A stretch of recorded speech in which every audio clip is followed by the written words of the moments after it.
দেখি আবার চলে এসছে মনে হয়। আসছি।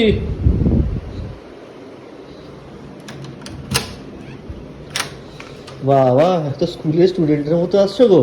সেই হোস্টেল থেকে আসে না বাড়ির মেয়েরা, ওপরে জ্যাকেট খুলিয়ে। পুজো দিয়েছো? সব দিয়ে দিয়েছি। ও বাবা, আমি ভাবলাম পুজো দেবে না। এই যে বাজার করে নিয়ে এলাম। ও ওই যে চা বসিয়ে দিয়েছি তোমার জন্য, বসো তুমি, আমি চা বানাচ্ছি। আর চা হয়ে গেছে? হ্যাঁ, একটা লক্ষ্মী বল। নাও চা তোমার।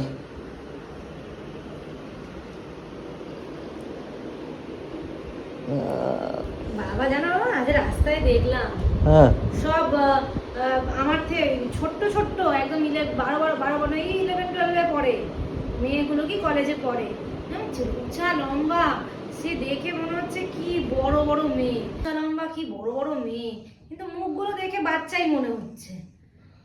এতে তো আমাকে কোথা থেকে কম এর লাগছে, তোমার কলেজের মেয়ে মনে হলো। আমার মুখে কি একটা এজের ব্যাপার নেই? ওদের না মুখ দেখে লম্বা চওড়া হলেও মুখটা দেখে বাচ্চাই মনে হচ্ছে। আমার কি বয়স নেই? সবসময় বাচ্চা বাচ্চা করো কেন? কোনো একজন ওই বয়স্ক মানুষরা কি বলতো জানো তো, সব সময় সত্যি কথা সবার সামনে সবসময় বলতে নেই। আমি কি বলেছি আমাকে বাচ্চা বলতে? ভাও খাচ্ছিল দেখুনি বেশ, তখন যখন আসছিলাম তখন তো একদম একদম দিল গার্ডেন গার্ডেন হয়েছিল। না না, আমার ওসব ওসব গার্ডেন গার্ডেন হয়নি কিছু।